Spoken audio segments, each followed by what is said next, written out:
Hey guys, Mr. Whitney here. Welcome to English 10A.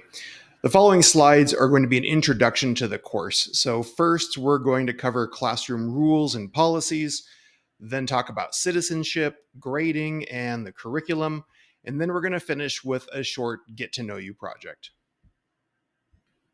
My classroom rules are pretty simple. Work hard and be nice.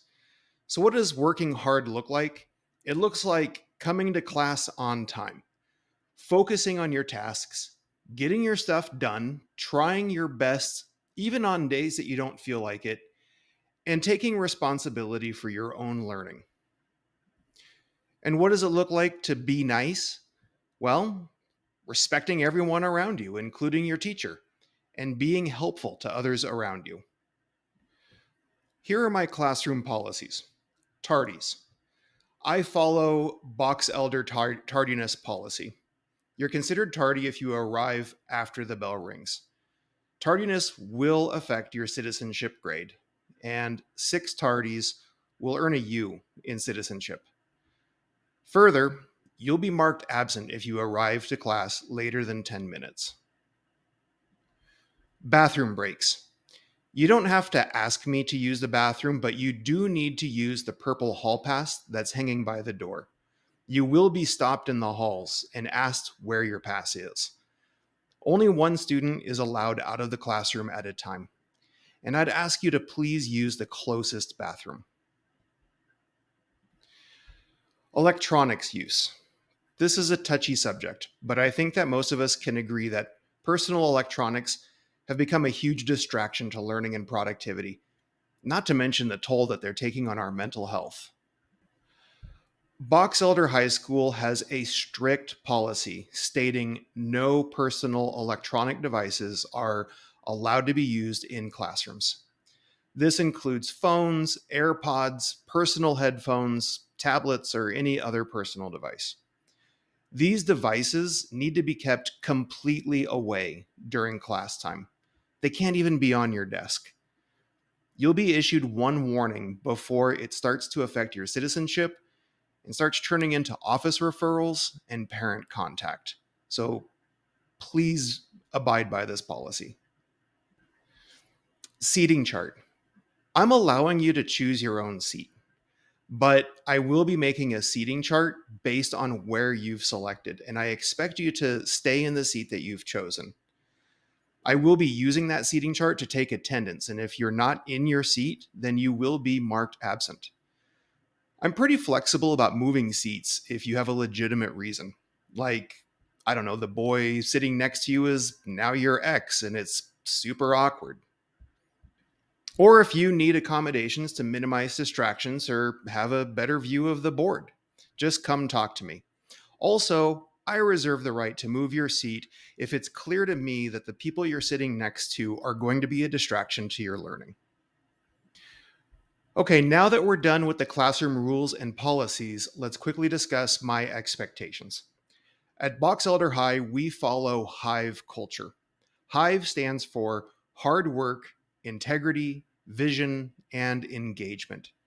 You'll find posters all over the school that remind you of the Hive characteristics and also what they look like. I'd invite you to pause this video right now to read through these Hive classroom criteria points, and then ask me for clarification if anything is confusing. Your citizenship score is tied to how well you demonstrate the Hive classroom criteria.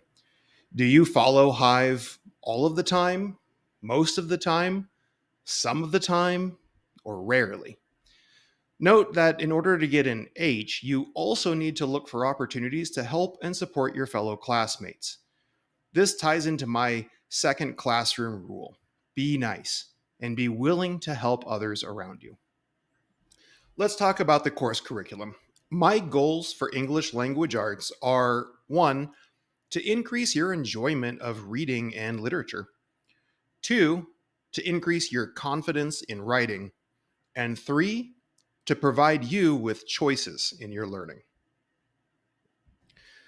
I'm trying something different this year.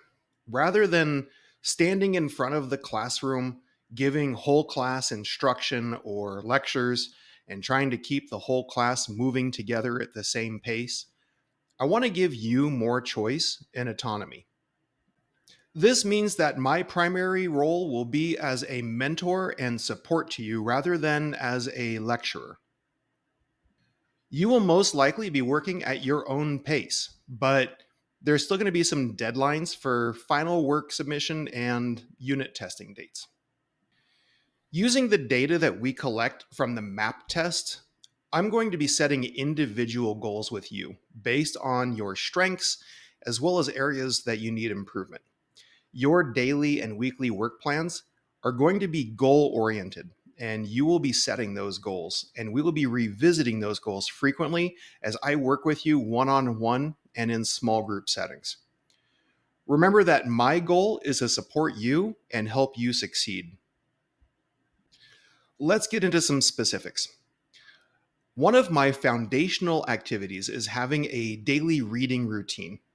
More than anything else in this class, reading will benefit you the most in areas of memory, vocabulary, comprehension, as well as many of what we call soft skills, such as developing empathy and cultural awareness.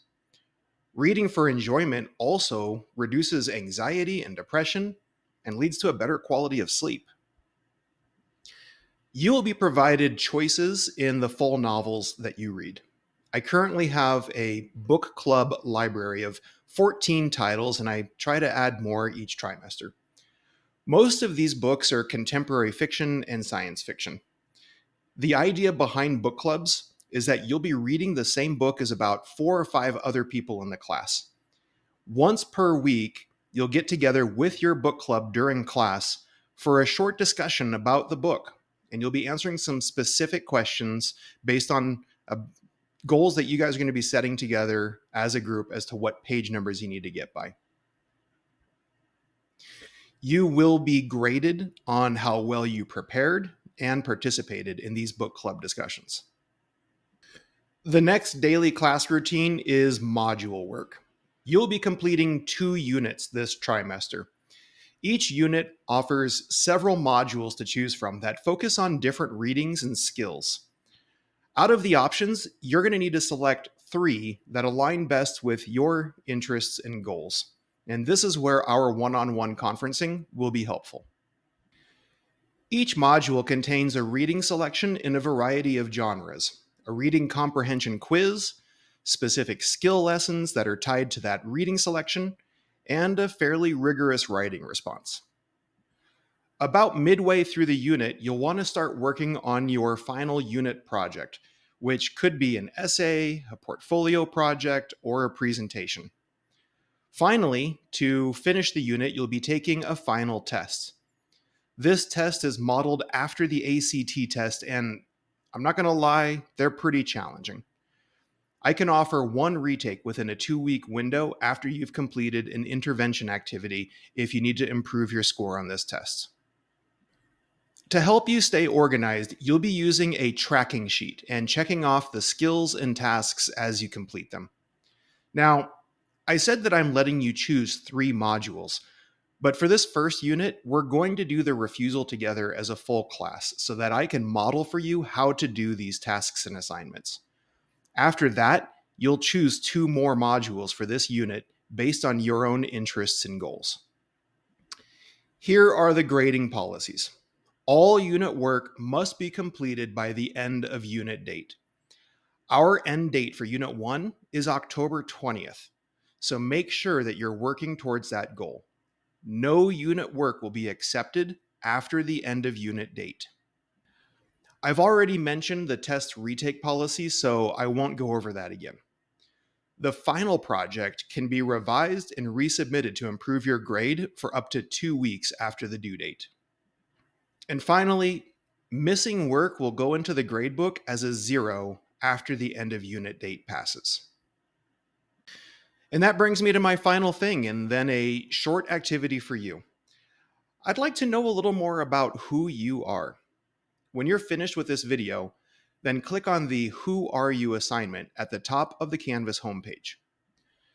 Then click on the Make a Copy of the About Me link to open up a Google slide. It should look like this. Follow the directions in Canvas to fill out this slide. First, enter your preferred name in the middle box. What do you want me to call you? Second, enter any primary and secondary languages that you speak in the language box. Third, in each of the bubbles, choose 5 different aspects of your identity and write each of them in the bubbles that are identified with them. Next, add pictures that best represent your identity in those bubbles. And finally, save and upload the assignment to Canvas.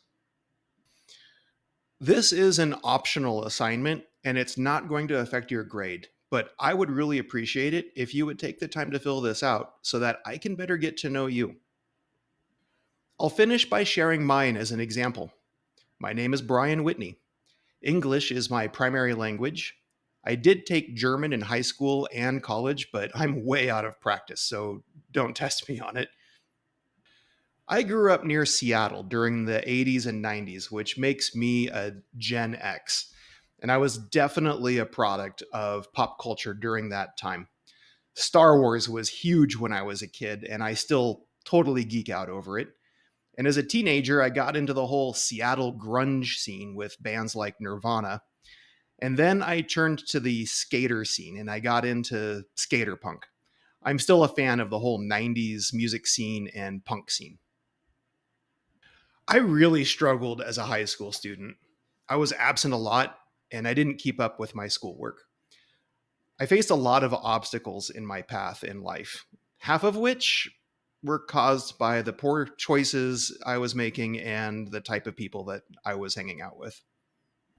I had to do a lot of credit recovery during my senior year in order to be able to graduate. In fact, I had to be a senior twice and attend summer school between in order to get my diploma. But ultimately, I didn't give up. I didn't go to college right away after high school. In fact, it took me 13 years before I decided to try to earn a college degree. By that time, I was already married and had a couple of kids. I moved my family out to Utah and began attending Weber State University in 2012. My major was in history, so you'll probably hear me use a lot of historical context for the readings that we do throughout this course. And finally, a little about my family. I'm married to an amazing woman named Denise, who is a social worker for the state of Utah. I have 2 adult children who have already moved out of the house, and 1 teenager who's beginning his junior year at Sunrise High School this year. We also have 2 littles who are both at Golden Spike Elementary. We live here in town, so you'll probably bump into me at the grocery store. And that's about it. I hope that you enjoyed doing this little activity, and I look forward to learning more about you. Let's make this a successful school year and trimester.